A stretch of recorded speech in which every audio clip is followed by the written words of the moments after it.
Marjorie Taylor Greene resigns from Congress. But before she does an interview with Sweet Caroline Levitt's nemesis, Caitlin Collins. She discusses her relationship or non-relationship with Donald Trump, her future moving forward, and that she will never run for any political positions again due to constant death threats on her life. Take a listen. Our source tonight joins me on what will be her last night as a member of Congress. Georgia Representative Marjorie Taylor Greene is here. Thank you so much for being here. We heard from the president today when it comes to what's next for Venezuela and just defending this decision overall. He told NBC News, quote, "MAGA loves it. MAGA loves what I'm doing. MAGA loves everything I do. MAGA is me." You voted for this president 3 times. Is this what you voted for? Not only did I vote for the president 3 times, I was one of the few Republicans that stood by him early on when the rest of the Republicans turned their back on him.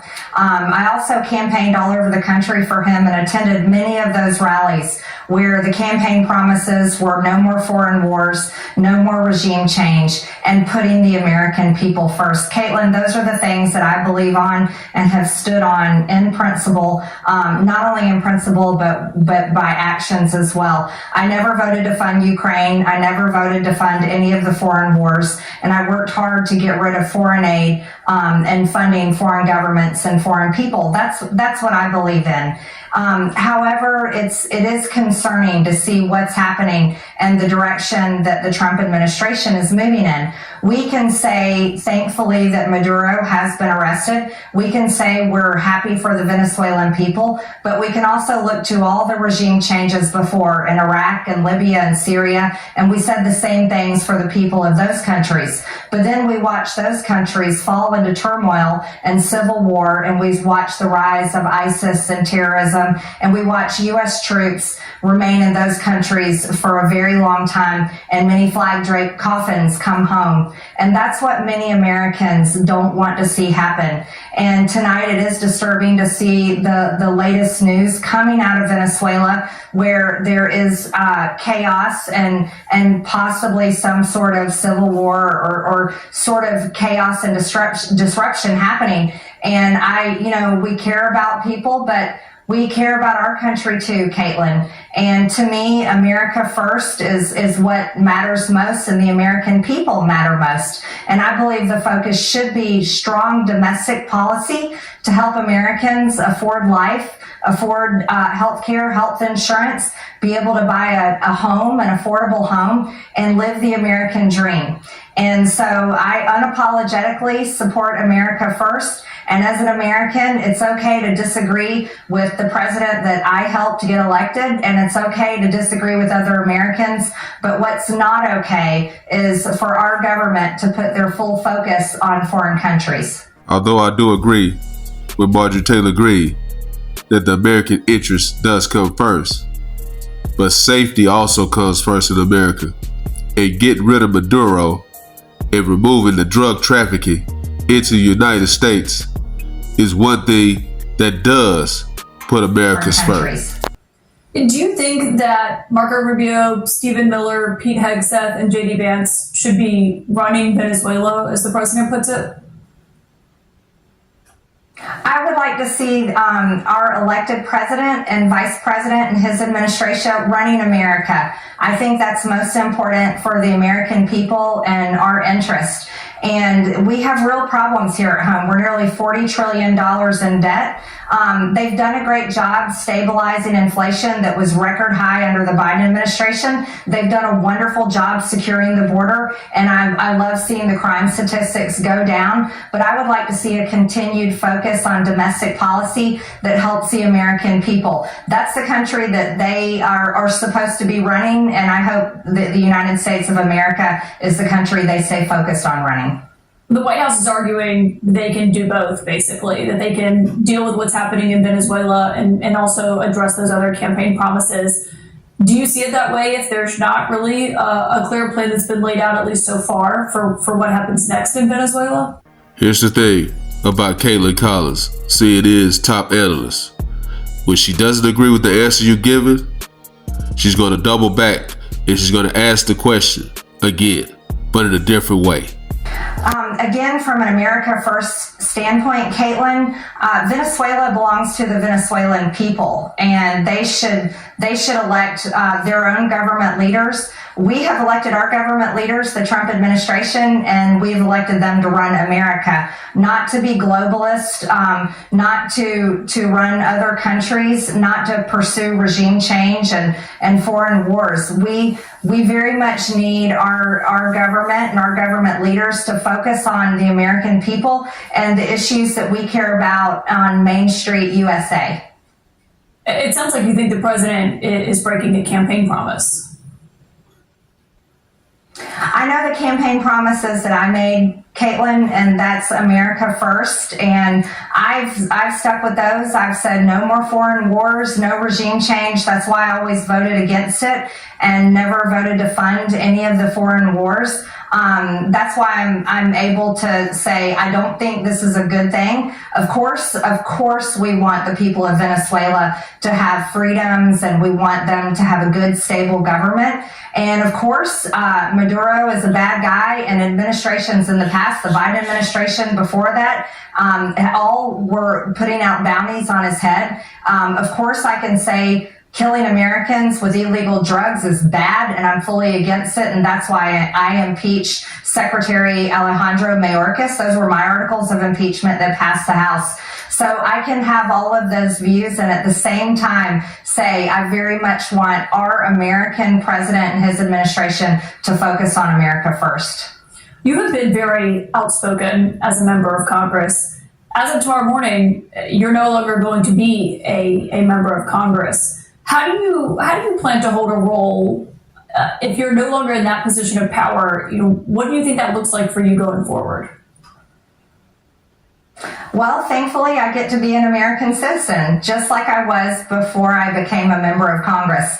Before I became a member of Congress in January of 2021, I had never held any political position. I was just a business owner, raised 3 kids, and enjoyed American life. And thankfully, that's something that I'll be able to enjoy once again. And being an American is such a privilege. We have such great freedoms and rights, and I'll use my voice to always defend those.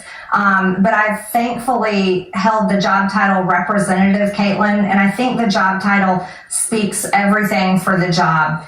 And so it's my hopes that whoever's the next representative for the great 14th district of Georgia will take that job title seriously, because I think that's something that's lost in Washington, D.C. Everyone goes to Washington and they get lost in all the special causes and the lobbyists in the hallways and the foreign interest and the committees, and they lose sight of the people back at home. And I never lost sight of the people back at home. They always were number one to me, and I really enjoyed going home as much as possible. So, Caitlin, I'm very thankful that I get to spend more time with my family and friends and hold the very proud title of U.S. citizen. Well, 2 of the biggest things you've spoken about as in your last few weeks and months as a representative was Jeffrey Epstein and how the Justice Department has handled that, and also healthcare. We heard from your colleague AOC, who was saying she believed the Venezuela move was about oil and regime change.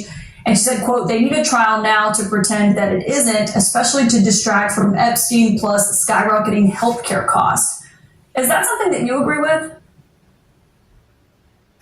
I wouldn't say that it's meant to be a distraction. I think those are all separate issues. So no, I don't necessarily agree with what she said. What Marjorie Taylor Greene wanted to say was what AOC said was the most ridiculous thing that ever came out of her mouth.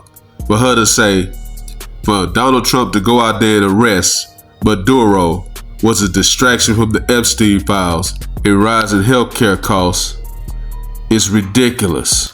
I signed my name on the discharge petition to release the Epstein files because I fully stand with women who were raped as teenagers. And releasing those files was a campaign promise. That was something that MAGA voted for, and the American people across political spectrums believe in and overwhelmingly demanded. So I'll never apologize for that, even though the president called me a traitor for standing with those victims. I think that healthcare is a separate issue and it's extremely important. The Democrats created Obamacare and they passed the ACA tax credits. I didn't vote for those. And that has driven the cost of healthcare and health insurance to be unaffordable for many Americans. And it is a serious issue. And that's why I have pushed hard on my own party and the Speaker of the House, because Republicans have never presented an alternative plan, even though Mike Johnson said over and over again that he would have one on day one. And I think that's a complete failure to the American people. It's a serious issue and Republicans can't dismiss it.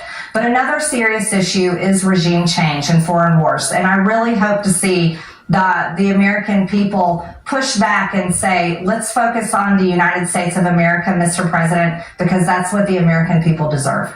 On the Jeffrey Epstein release, we still haven't seen the administration fully comply with the law that Congress passed to release all of those files.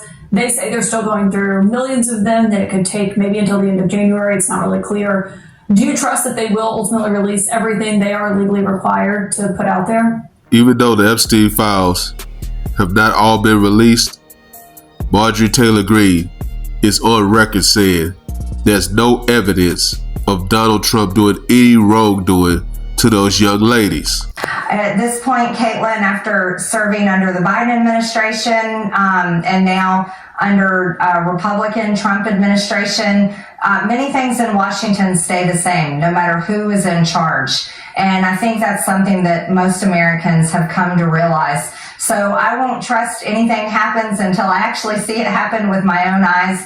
But I certainly hope for the women that were victimized by Jeffrey Epstein and other rich, powerful elite men. I hope for them that the files do get released and they are the ones that will know when it happens. Do you have a parting message for your fellow lawmakers here in Washington, namely Republicans, your party? My parting message for everyone is that we really need to join together and put America first. I'm one that has been vocal about being very tired of the toxic nature of politics because the division is causing us more problems. It isn't fixing any of our problems. So what I would say is I would encourage all lawmakers to look within themselves, examine their job title, which is representative, and work together to do good for the American people, because it's the American people that elects them. It's the American people that pay taxes, that pay for our government, and it's the American people that they swear an oath to serve. And so that would be my parting message for lawmakers. But my parting message would be for my district, Caitlin, and that's thank you for the honor of the lifetime, allowing me to serve them in the 14th district. And have you made any decisions about whether you will run and seek higher office? You know, I've been asked that over and over again, and I've said it over and over again. No, I have no plans to run for any other political seat at this time. You know, politics has not been a safe place for me. Today, on my last day in office, we received another death threat on my life and had to talk with Capitol Police about that. And it's extremely unfortunate. And, you know, it's something that I've brought up over and over again, how many death threats that I've had, not only on myself, but also on my family, swatting, pipe bomb threats, and so many more things. And I brought that up because it's extremely important to talk about. Serving in Congress or serving the American people in any capacity, whether it's local, state, or federal level, should not come at such a high cost. Yeah. Congresswoman Marjorie Taylor Greene, thank you for joining us tonight. Okay.